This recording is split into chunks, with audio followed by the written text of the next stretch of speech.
The movie begins with narration, as Marla Grayson explains that there is no such thing as good people. She says she used to believe that working hard and playing fair would lead to success, but she now understands that playing fair is just a story rich people tell to keep poor people poor.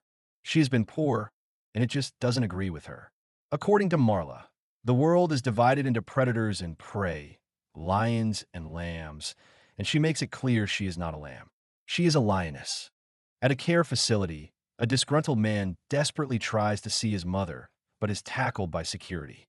He later takes Marla to court, where he tells the judge that Marla, his mother's court-appointed guardian, has essentially kidnapped her.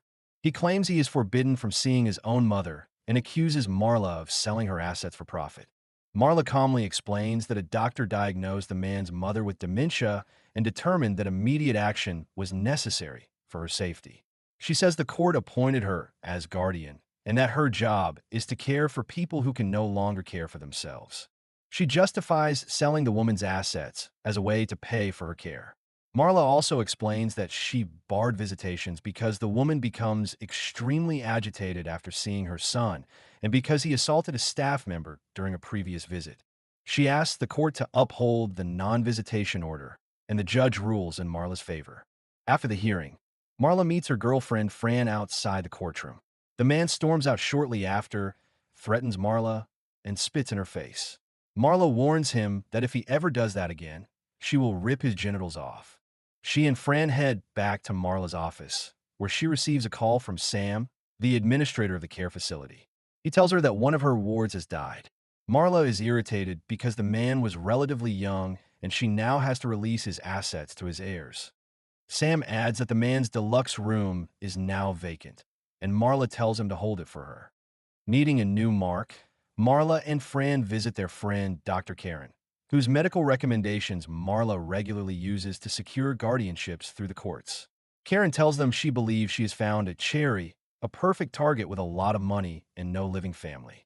In exchange for valuable stocks, Karen hands over the file on a woman named Jennifer Peterson. Marla and Fran are immediately intrigued. Fran researches Jennifer and discovers that she lives in a wealthy neighborhood and bought her home outright. Her credit is spotless. She has no debt, no criminal record, and has never been married. She worked for the same company for 40 years and, after retiring, liquidated her assets. She now sits on a large fortune, including 3 high-interest savings accounts. Fran even takes photos of Jennifer, her house, and her car. Jennifer is, in every sense, a golden goose. Marla calls Dr. Karen and tells her to pull the trigger on Jennifer. In return, Karen will receive the stock she wants. At the emergency hearing, Dr. Karen tells the court that Jennifer is experiencing memory loss and mobility issues and can no longer adequately care for herself. The judge asks Marla if she is willing to take Jennifer on as a ward, and Marla eagerly agrees. Jennifer is placed under Marla's guardianship. Marla goes to Jennifer's home, presents her with a court order, and informs her that the court has ruled she is no longer capable of caring for herself. Jennifer is shocked and insists she is perfectly fine and has done nothing wrong. Marla explains that her doctor disagrees and tells her she must come to a care facility. When Jennifer refuses, Marla brings the police. Then Fran enters the house to help Jennifer pack a suitcase. Jennifer is escorted out of her home, and Marla takes her keys, explaining that she will oversee the upkeep of her property from now on. They drive toward the facility in separate cars. Along the way, Sam calls Marla and jokingly asks if she had to drag Jennifer out by her ankles. Marla tells him Jennifer went willingly, just like most of them do. She explains that deep down, people are weak, compliant, and afraid. She also tells him she wants the full works for this one. Jennifer is admitted to Sam's care facility and given a tour before being placed in a deluxe room. Marla reassures her that she can call at any time and asks Jennifer to unlock her phone so Marla can save her number. Jennifer does so, and Marla notes her passcode. Fran then takes the phone and hands it to a nurse.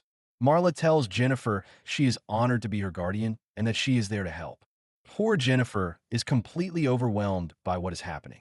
Marla and Fran leave and immediately begin liquidating Jennifer's assets. Her expensive home is sold. Her belongings are auctioned off, and they clearly enjoy the process. While going through Jennifer's things, Marla finds a safety deposit box key.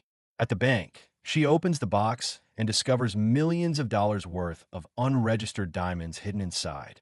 She later tells Fran that the diamonds were never listed on the insurance paperwork, meaning they technically do not exist. Fran wonders where they came from and whether Jennifer stole them. Marla decides to stash them somewhere safe and wait to see what happens. While Fran oversees renovations at Jennifer's house, a blonde man claiming to be a taxi driver arrives to pick Jennifer up. When Fran tells him Jennifer no longer lives there, he is visibly shaken. Fran tries to ask who sent him, but he leaves in a hurry. The blonde man reports back to his boss, Roman, a former Russian mob boss believed to have died years earlier. Roman threatens to kill him if he cannot find out what happened to Jennifer, who is revealed to be his mother. Later, the blonde man explains that Jennifer is in a care facility and inaccessible due to a court order. Her doctor deemed her unfit to care for herself, making her a ward of the state. He shows Roman a photo of Marla and explains that she orchestrated everything and now controls Jennifer and her assets. Roman is furious, but orders the man to contact his lawyer and get his mother out of the facility quietly, legally, and as quickly as possible. Marla arrives at work to find Roman's lawyer waiting for her. He tells her he represents Jennifer and insists she does not belong in care. He openly acknowledges Marla's scam and says he does not care about it, as long as Jennifer is released. He warns that if she refuses, things will become very uncomfortable for her. When Marla demands to know who he works for, he opens a briefcase containing $150,000 in cash. Marla scoffs, saying Jennifer must be worth more than that. After some negotiation, Marla refuses the offer. The lawyer tells her she will regret this decision. Later, Fran expresses concern and suggests Marla should have taken the money. Marla dismisses the fear, saying she has been threatened by men thousands of times, and only 2 ever followed through. She is not scared. Still, she decides she needs to talk to Jennifer to find out who the lawyer really works for. Marla visits Jennifer at the facility, where Jennifer has been heavily medicated after repeatedly demanding to be released. Marla asks Jennifer about the lawyer and who he works for, and Jennifer warns Marla that she is in trouble and that he is coming. Marla asks her who she is, and Jennifer says the biggest mistake she'll ever make. She refuses to say more unless she gets her phone back. Marla reminds her that she controls her medication, food, and comfort, and threatens to make her life miserable if she does not cooperate. Jennifer calls her the C word and tells her to go ahead. So Marla orders Sam to escalate Jennifer's treatment. She's put on a liquid diet, her pain medication is reduced, her physical activity is increased, and she is denied television and games, with only 30 minutes a day outside her room. Meanwhile, Roman goes to the safety deposit box and discovers the diamonds are gone. So the lawyer takes Marla to court, claiming Jennifer is being held against her will and that he has been denied access to his client. He presents testimony from a former employee of Dr. Karen, accusing Karen and Marla of fabricating symptoms to exploit patients. Marla reviews the affidavit and points out that it comes from a woman named Fiona, who she claims has a personal vendetta against the doctor. The judge agrees and dismisses the testimony. Marla then argues that this man has never proven he is actually Jennifer's lawyer. She claims he appeared out of nowhere and is likely trying to exploit Jennifer himself. The judge rules that without proof of representation, the lawyer has no right to access Jennifer. Enraged, Roman sends the blonde man and several henchmen to the care facility under the pretense of taking a tour. During the tour, the blonde man asks Sam if they can visit their father's old friend, Jennifer Peterson. When Sam says he needs to call Jennifer's guardian first, the man tases him, and the group begins searching the facility. A shootout breaks out with a guard, but the blonde man reaches Jennifer, who sarcastically remarks that it is about time. He begins escorting her out. At the same time, Fran tells Marla that Jennifer Peterson is legally dead and that the woman in their custody is using a stolen identity that required an enormous amount of money and effort to create. Marla then receives a call from the facility, and she and Fran rush over. As Jennifer and the blonde man exit the building, Fran throws a bag over his head and Marla hits him in the stomach with a bat. The police arrest him on the spot. Jennifer attempts to flee, but the staff restrains her as Roman watches silently from his car. At the police station, a detective finally connects the dots and tells Marla and Fran that the blonde man is not just a random criminal, but a former associate of the Russian mob. He is the brother of a high-ranking mafia figure believed to have died years earlier in a fire alongside his boss, Roman. The implication is clear. Marla has unknowingly stepped into something far bigger and far more dangerous than her usual victims. Roman, furious over what has happened, orders a hitman to kill Dr. Karen. Marla is at the gym when she sees the news of Karen's death playing on the television. Fran immediately understands what this means and urges Marla to pack a bag and disappear before they are next. Marla refuses. Running would mean surrender, and surrender is not something she is willing to do. Instead of backing down, Marla goes straight to Jennifer and finally deduces that she is Roman's mother. Jennifer warns Marla that if she lets her go now, Roman might allow her to live. Marla rejects the offer without hesitation. She tells Jennifer that Roman crossed the line. If he wanted to win, he should have beaten her fair and square in court, using the same legal system she dominates, not by bringing guns into a care facility or murdering one of her friends. Because he chose violence, Marla makes her position clear. Jennifer will never leave.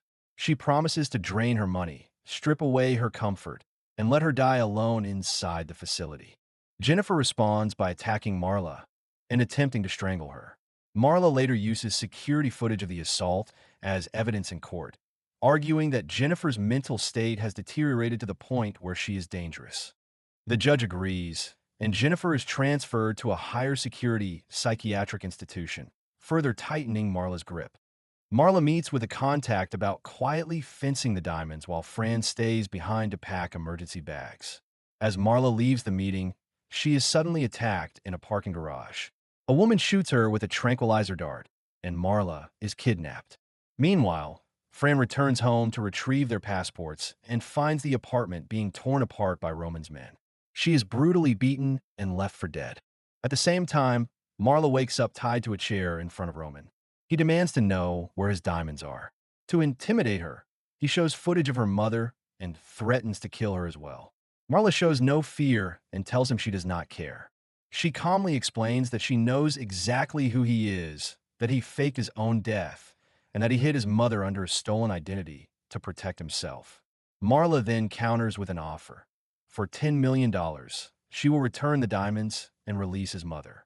Roman responds by ordering her execution. Marla is drugged unconscious, placed in her own car with a bottle of alcohol to stage a drunk driving incident, and sent rolling into a lake. She regains consciousness underwater and narrowly escapes drowning, clawing her way out of the sinking vehicle. She staggers away alive, having lost a tooth in the process. She stops at a gas station to get a change of clothes and returns home, where she finds the gas dials turned on and Fran bloody and beaten on the floor, but alive. Marla drags Fran outside, moments before the building explodes. They hide out in a vacant house that is listed for sale. Marla gets her tooth repaired while Fran recovers from her injuries. The next day, Marla lays out their options. They can run with the diamonds and spend the rest of their lives looking over their shoulders, or they can finish this now and take the fight directly to Roman. Using the license plate from the car involved in Marla's kidnapping, Marla and Fran track down Roman's driver and follow him to an underground parking garage where he goes to pick up Roman. Wearing a disguise, Marla enters the building pretending to have a business appointment. She makes her way to the underground garage, disables the guards with a taser, and injects Roman with a powerful sedative. Together, Marla and Fran drive Roman to a rural area, inject him with more of the drug, strip him naked, and leave him unconscious on the road overnight. The next morning, he is discovered by a jogger who calls an ambulance. Roman wakes up in the hospital as an unidentified overdose victim. Marla appears at his bedside and explains the irony of his situation. Without identification, the state has labeled him a John Doe, and under the law, a legal guardian has been assigned. That guardian is Marla. She now controls his medical care, his freedom, and his life. She tells him to wire her $10 million if he wants out. Later, Marla clarifies the deal. In exchange for the $10 million, she will return the diamonds, release his mother, and give him his freedom. Once that happens, he will never see her again. Roman agrees, but then proposes a different idea. He is impressed by Marla's grift, but considers it small scale. Instead, he suggests building a countrywide operation, a massive guardianship corporation made up of dozens of offshore companies, with legal, medical, pharmaceutical, and real estate arms, all designed to legally drain wealth from the elderly on an industrial scale. Together, they can make billions. Roman adds that they could split the diamonds 50-50. Marla questions whether they can trust each other, but Roman insists that once they are rich enough, trust will naturally follow. After a moment, Marla agrees.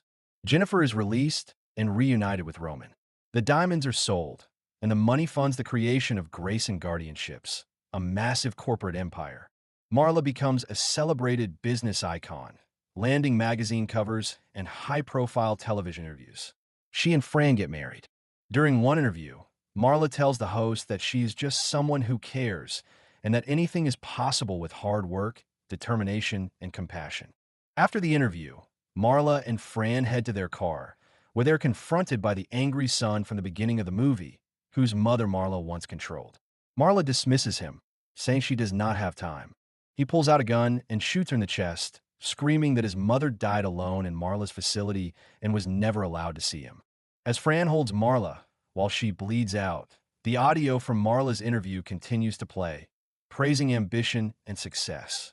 Marla's final words echo over the scene as she tells the interviewer, "Thanks. It's been fun." The end. Thanks for watching. Don't forget to like and subscribe. And until next time.